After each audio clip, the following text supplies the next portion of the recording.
নমস্কাৰ মই মোৰ সকলো যৌতুক অনুৰাগীক মোৰ ফালৰ পৰা সম্ভাষণ জনাইছোঁ। আজি মই আপোনালোকৰ লগত আলোচনা কৰিম এটা বিশেষ যোগৰ বিষয়। সেইটো হ'ল শনি চন্দ্ৰ যোগ, অৰ্থাৎ আমাৰ কুণ্ডলী দেখা যায় আৰু কেতিয়াবা এইটো যোগটো হ'ল শনি চন্দ্ৰ যোগ। কোৱা আছে যে যদি কোনোবা জাতকৰ এটা ৰাশিত শনি আৰু চন্দ্ৰ যদি একেলগে থাকে, সেই যোগটোৰ পৰা বহুত সমস্যাৰ আহিব পাৰে জীৱনত। সেইটো বিভিন্ন ধৰণৰ আহিব পাৰে, হয়তো বহুতে নাজানে, বহুতে আওকাণ কৰিও চলিব পাৰে, ক'ব নোৱাৰাকৈ আপোনাৰ সেই যোগটো সৃষ্টি হৈ আছে। কিন্তু আমি প্ৰায় দেখা পাওঁ, আমি ময়ো দেখিছোঁ বহুতো, কাৰণ বিভিন্নজনক মোক সোধাৰ কাৰণে মই গম পাওঁ। কিন্তু যোগটো আছে আপোনাৰ এই যোগটো কুণ্ডলীত আছে শনি চন্দ্ৰ যোগ, প্ৰতিকাৰ কৰিব লগা আছে শনি চন্দ্ৰ যোগ, প্ৰতিকাৰ কৰি আছে আপোনাৰ ৰাহুৰ, হয়তো কৰি দিছে আপোনাৰ মংগলৰ, কাৰণ সেইবিলাক মংগলো বাধাকাৰক হৈ থাকে। আচল কথাটো সেই, বা ৰাহুও কৰে কিছুমান কামৰ ক্ষেত্ৰত, দুয়োটা গ্ৰহই কৰে, শনিও কৰে, কথা আছে শনি কৰক। কিন্তু যেতিয়া আপোনাৰ কুণ্ডলীত এই যে শনি আৰু চন্দ্ৰ যদি একেলগে থাকে, সেইটো আওকাণ কৰি থৈ দিয়ে।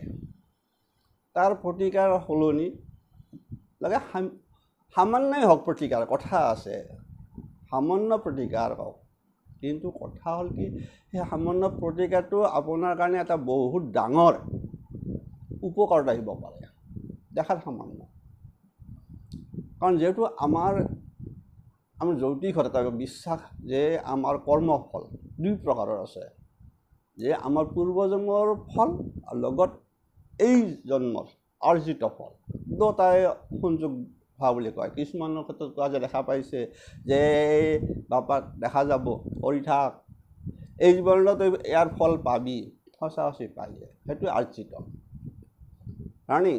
আৰু আনটো আছে পূৰ্বজন্মৰ কিছু ফল আমি আমাৰ নিজৰ কৰ্মৰ জৰিয়তে আমি কিছুমান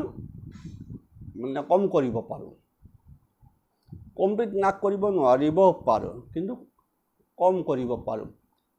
আৰু সেইকাৰণে এজন জ্যোতিষীৰ যেতিয়া আপোনাৰ দিব বা চাব, তেতিয়া অকণমান চোৱাটো ভাল। সেইবুলি মই নকওঁ যে ময়ো যে নিখুঁতকৈ, সেইটো নকওঁ, কিন্তু কথা হৈছে কি, তোৰে মাজেৰে চাব লগা হয়। কাৰণ যেতিয়া আপোনাৰ যোগ আছে শনি চন্দ্ৰ যোগ, বিগ যোগ চলি আছে কুণ্ডলীখনত, শনিৰ দশা চলি আছে, শনিৰ মহাদশা চলি আছে, সেই মুহূৰ্তত আপুনি শনিৰ লগত চন্দ্ৰৰ প্ৰতিকাৰটো আপুনি কৰাটো অত্যন্ত প্ৰয়োজন। নহ'লে আপুনি মাজে মাজে কিছু সমস্যাৰ মুখামুখি হৈয়ে থাকিব, কোনো ৰোধ কৰিব নোৱাৰে। শনিটো মহাদশা চলি থাকিব, তাৰ লগত অন্যান্য থাকি যাব অন্তৰ্দশা, তাৰ লগত মাজে মাজে কিন্তু এই শনিৰ লগত অন্তৰ্দশা বেলেগ গ্ৰহ হ'লেও শুভ হৈ থাকিলেও, তাৰ লগত যেতিয়া আকৌ চন্দ্ৰৰ অন্তৰ্দশা বুলি কয়, যিটো অন্তৰ্দশাটো কম সময়, ধৰক 2 মাহ 1 মাহ এনেকুৱাকৈ চলে, সেইবিলাক যাৰ প্ৰত্যান্তৰ দশা বুলিও কোৱা যায় আৰু অন্তৰ্দশা বুলিও কোৱা যায়। এই বস্তুটো খুব ইম্পৰ্টেণ্ট হৈ থাকে, সেইটো ক্ষেত্ৰত চাব লগা হৈ যায়। বহু ক্ষেত্ৰত সেই সময়খিনিতে কেতিয়াবা বহুত ঘটনা ঘটি যায়, আমি তালা মুদা হৰাই যায়, যে বস্তুটো আপোনাৰতো এইবোৰ ধুনীয়াকৈ চলি থাকিল, আপোনাৰ এতিয়া শনিৰ লগত আপোনাৰ শনিৰ দশা, আপোনাৰ বুধৰ অন্তৰ্দশা চলি আছে, গতিকে আপোনাৰ অত্যন্ত শুভ হৈ আছে। কথা আহি গ'ল, যেতিয়া আপোনাৰ শনি দশা, বুধৰ অন্তৰ্দশা, তাৰ লগত যদি এই সময়খিনিতে যদি চন্দ্ৰৰ যদি প্ৰত্যান্তৰ দশা বা অন্তৰ্দশা চলি যায়, সেই সময়খিনি আপোনাৰ আপোনাৰ বহুত ইফাল সিফাল হৈ যাব, সমস্যাৰ সৃষ্টি হৈ যাব পাৰে। কৈছোঁ কথাটো মই খোলাকৈ কৈ দিছোঁ, গতিকে আপোনালোকে যোনেই নহওক, নিজে মইতো কৈছোঁ যে আপোনালোকে নিজে চাই ল'ব কিছুমান সমস্যা। আজি মই সেই সমস্যা কি সমস্যা থাকিব পাৰে, আহিব পাৰে, সেই বিষয়ে কৈ দিম। তেতিয়া আপোনালোকে গম পাব যে আপোনালোকৰ হয়তো কুণ্ডলিত মোৰ কুণ্ডলীখনত এই যোগটো সন্নিৱিষ্ট হৈ আছে কি প্ৰভাৱ পেলাব পাৰে এই অশুভ ফলটো তাৰে মাজেদি কিন্তু কথা এটা আছে যে এই দুটা গ্ৰহ যদি অতি প্ৰবল হয় কেতিয়া দুটা গ্ৰহৰ মাজত যদি ডিগ্ৰীগতভাৱে 6 ডিগ্ৰীৰ ভিতৰত থাকে এটা কথা আছে ধৰ এটা মই কৈ দিছোঁ শনি যদি 5 নম্বৰ পাছত আছে বা চন্দ্ৰ যদি 20 নম্বৰ ডিগ্ৰীত আছে ৰাশিটো চাব আপোনালোকে কিছুমানে আজিকালিতো আৰু নিজে নিজেও চাই বহুতে মই জানো চাওক ভাল চোৱাটো ভাল যদি এই ভিতৰত ডিগ্ৰীগত কথা ৰাখি পৰে যে কোৱা আছে যদি দুটা গ্ৰহৰ মাজত মাত্ৰ 6 ডিগ্ৰীৰ ভিতৰতে সোমাই থাকে তেতিয়া প্ৰবল হয় তাৰ বাহিৰৰ কেতিয়া প্ৰবল হয় মই কৈ দিছোঁ শনি চন্দ্ৰ যোগ বিগ যোগ মেঘ ৰাশিত হয় মেঘ ৰাশি কিয় হয় তাত শনি কিন্তু নিচস্ত হৈ থাকে মেঘত মনত ৰাখিব তেতিয়াও কিন্তু এই বিগ যোগটো প্ৰবল হয় আৰু কাৰ্যকৰী অশুভ ফলটো বেছি হয় আনফালে ক'ত হ'ব বৃশ্চিকত হয় বৃশ্চিক ৰাশিত কিয় হয় তাত চন্দ্ৰ নিচস্ত হয় যে নিচস্ত চন্দ্ৰৰ লগত যদি শনি থাকে এইটো প্ৰবল হ'ব আৰু ক'ত কম হ'ব প্ৰবল তাতো কমি যাব আপোনাৰ বিশেষকৈ বৃষ ৰাশিত কৰ্কটত তুলা মকৰ কুম্ভত বৃষত এই কাৰণে কমি যায় বৃষত চন্দ্ৰ কিন্তু তুংগি থাকে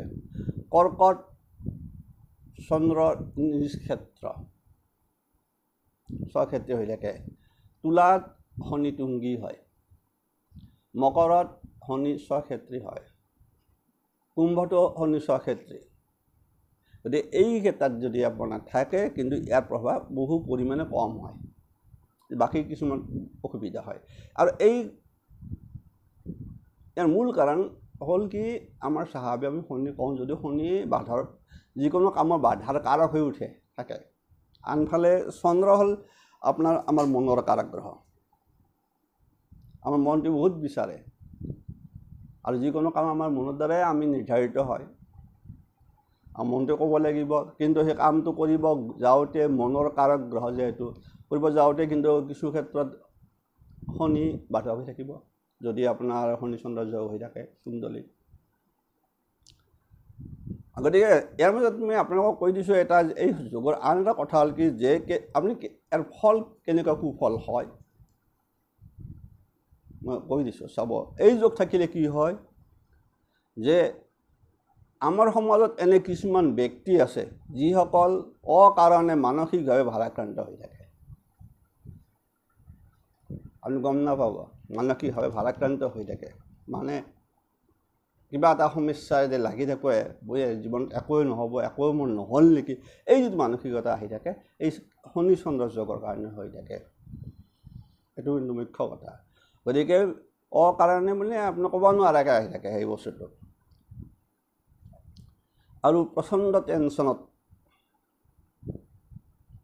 টেনশ্যন অৱস্থাত থাকে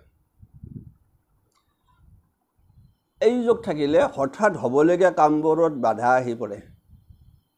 মুখ্য কথা আপোনাৰ হ'বলগীয়া কামবোৰত হঠাৎ বাধা আহি পৰে আৰু কেতিয়াবা হ'বলগীয়া কামটো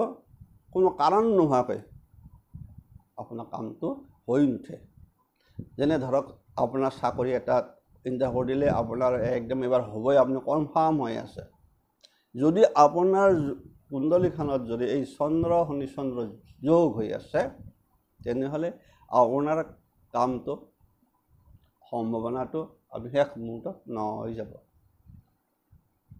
মূল কথা এই বহুতে কয় যে অলপৰ কাৰণে নহ'ল মূল কাৰণটো তাতে থাকি গ'ল আপোনাৰ এই শনি চন্দ্ৰ যোগৰ এই এটা অশুভ লক্ষণ এইটোও কৰে এনেকুৱা কেতিয়াবা নকওঁ মই তথাপিও শনি চন্দ্ৰত যদি থাকে কথাটো কৈছোঁ নাথাকিলেও কিছুমান ৰাইজ দিব পাৰে তেতিয়া হয়তো আপোনাৰ ৰাহু বা মংগল এই যিবোৰ ৰাহু মংগল কৰে তেতিয়া প্ৰশ্ন আহি পৰে ৰাহু মংগল বা শনি ক্ষেত্ৰত চাব লগা হয় আৰু শনিও বাধাকাৰক হৈ যায় কেতিয়াবা অৱস্থান লৈ গতিকে আপোনাৰ বিশেষকৈ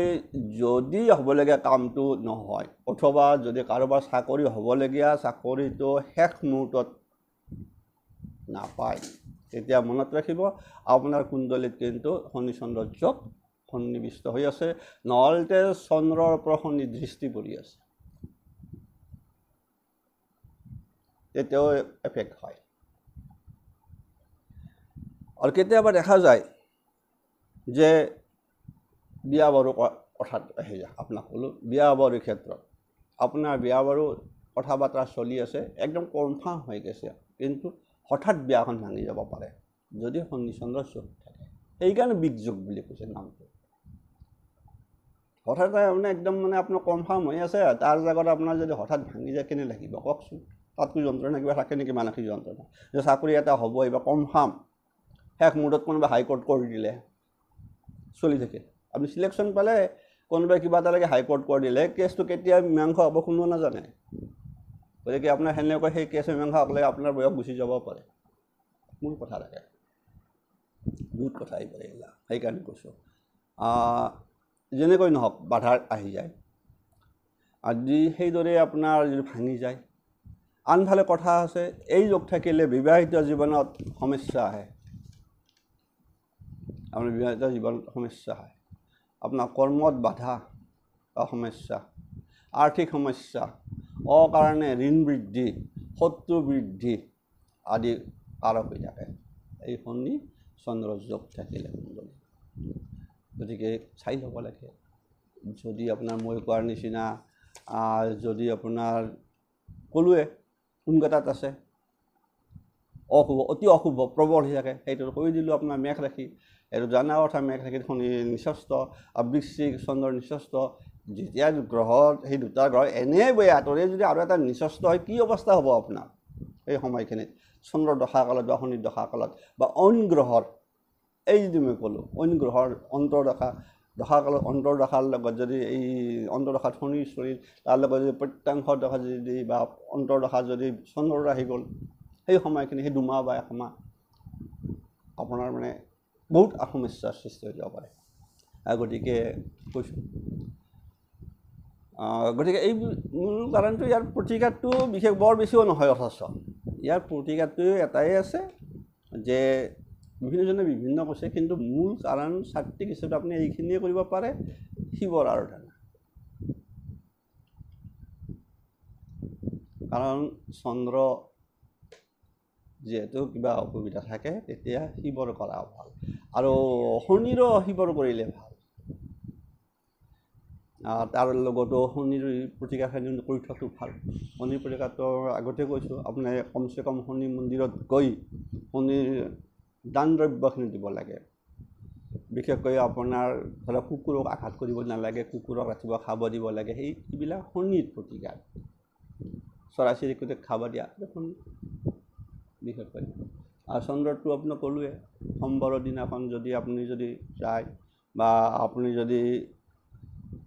সদায় শিৱৰ পঞ্চাক্ষৰ মন্ত্ৰটো যদি প্ৰায় উচ্চাৰণ কৰি থাকে বা ক'ৰবাত ওলাই গ'লেও অকণমান মনত ভাবি পেলাই ওম নমঃ শিৱায় বুলি ওলাই গুচি যায় তেতিয়াও বহুত কথা আহি পৰে বহুত ৰেহাই পায় গতিকে শনি চন্দ্ৰ যোগ দেখাত কিন্তু অকণমান তাৰ কিন্তু অশুভ ফল কিন্তু বহুত হৈ যায় গতিকে আপোনালোকক কৈ থৈ দিলোঁ যিসকল জাতকৰ এনেকুৱা অসুবিধা পাই আছে যে আপোনালোকে যে মোৰ ৰাহু বা মংগলৰ কাৰণে হৈ আছে বা শনিৰ বাধাৰ কাৰণে শনিবাৰ কাৰণতে আহি যাবই এইটো কথাই আছে কাৰণ চন্দ্ৰৰ লগত সংযোগ হৈ আছে অলৰেডি সেইটো ক'ব লগা নাই আৰু সেইটোতো শনিৰ লগত থাকি আহিব কিন্তু এই যিটো মংগলৰ অথবা যদি আপুনি ৰাহুৰ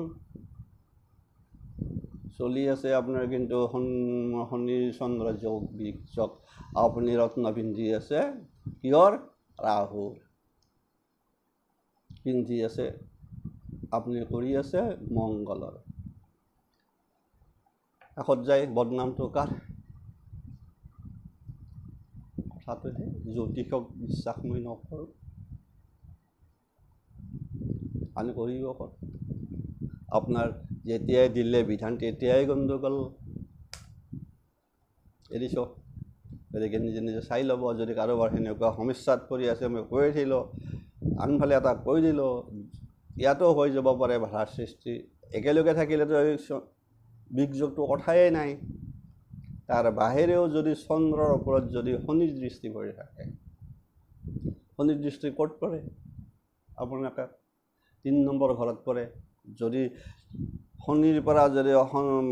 কাউণ্ট কৰে ৩ নম্বৰ ঘৰত যদি চন্দ্ৰ থাকে শনিৰ পূৰ্ণ দৃষ্টি পৰি থাকিব অথবা সপ্তমত যদি থাকি যায় শনিৰ দৃষ্টি পৰিয়ে আছে আপোনাৰ চন্দ্ৰৰ ওপৰত, তাৰ এফেক্ট হৈয়ে যাব মনৰ ওপৰত, বিশেষ মনৰ ওপৰত এফেক্ট। আপুনি মানে সঠিক চিন্তা কৰিব নোৱাৰিব, মেইন কথাটো সঠিক চিন্তা নোৱাৰিব। অথবা দশমত যদি থাকি যায়, দশমতো কিন্তু শনিৰ দৃষ্টি থাকে পূৰ্ণ দৃষ্টি। যদি শনি য'ত আছে তাৰ পৰা দশমত যদি চন্দ্ৰ বহি আছে, তাতেও কিন্তু এফেক্ট কৰিব কৰ্মস্থান। তেতিয়াও বস্তুটো প্ৰায় একেলগে থকাত যিমান প্ৰবল হ'ব সেইটোতো হ'বই অলপ হ'লেও প্ৰভাৱ। এৰিছোঁ, গতিকে আপোনালোকে নিজে নিজে চাই ল'ব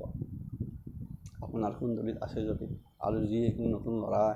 যিখিনি মানে চাকৰি বাকৰিৰ ক্ষেত্ৰত বিয়া বাৰুৰ ক্ষেত্ৰত প্ৰব্লেম হৈয়ে আছে, বাৰে বাৰে বাধা পায়ে আছে, তেনেহ'লে চাই ল'ব আপোনালোকৰ। মই কৈ থৈ দিলোঁ, শনিৰ কাৰণে নহ'বও পাৰে, এই শনি চন্দ্ৰৰ জগতো হ'ব পাৰে। এইটো বাৰে বাৰে বিয়া ভাঙা বুলি কৈয়ে থৈ দিছে। চাকৰিৰ ক্ষেত্ৰত বাৰে বাৰে হ'ব লগা চাকৰিটোৰ পৰা আপোনাক বঞ্চিত কৰি থৈ দিব যেতিয়ালৈকে আপুনি নকৰিব। বিশ্বাস কৰি লওক। এইখিনি কৰাতে একো অসুবিধা নাই। আপোনাৰ শিৱ মন্দিৰত গৈ ফালে আপুনি দিয়কচোন, কেইটামান সোমবাৰ চাওক, বিশেষকৈ এই অন্তৰ্দশা কালখিনি কোনোবাটো